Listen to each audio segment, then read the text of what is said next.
मी पंजाब हवामान अभ्यासक मुक्काम पोस्ट गोबी धामणगाव तालुका शिल्ला जिल्हा परभणी.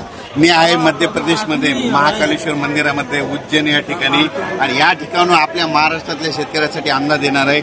सर्व शेतकऱ्याला सांगू इच्छितो की महाराष्ट्रातल्या आता यामध्ये 4-5 दिवसामध्ये ज्यांचं सोयाबीन काढणीस आलेलं आहे त्यांनी तुम्ही काय करा, सोयाबीन काढून घ्या. कारण की राज्यामध्ये 6, 7 आणि 8 तारखेला आपल्या महाराष्ट्रामध्ये पाऊस येणार आहे, म्हणून हा अंदाज लक्षात घ्या.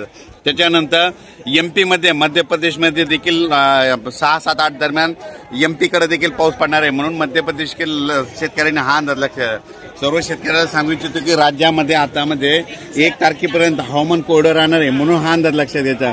पण राज्यामध्ये 2 तारखेला आपल्या महाराष्ट्रामध्ये भाग बदलत पाऊस पडणार आहे, म्हणून हा अंदाज लक्षात घ्या.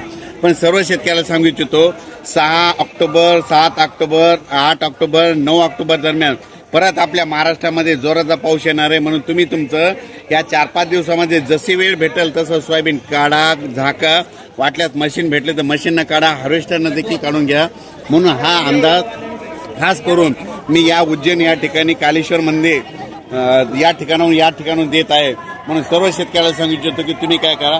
त्याच्यानंतर राज्यामध्ये आपल्या 23 ऑक्टोबर, 24 ऑक्टोबर, 25 ऑक्टोबर दरम्यान एकदा पाऊस येणार आहे, म्हणून हा अंदाज लक्षात द्यायचा.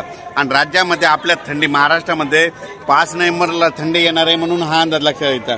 पण सर्व राज्यातील सर्व शेतकऱ्याला सांगू इच्छितो की राज्यामध्ये स्थानिक वातावरण तयार होऊन देखील पाऊस पडू शकतो, म्हणून हा अंदाज लक्षात घ्या. पण सर्वांना एक विनंती आहे की तुम्ही काय करा, 5 ऑक्टोबरच्या आत तुम्ही तुमचं सोयाबीन काढा, झाकून ठेवा, म्हणून हा अंदाज लक्षात घ्या.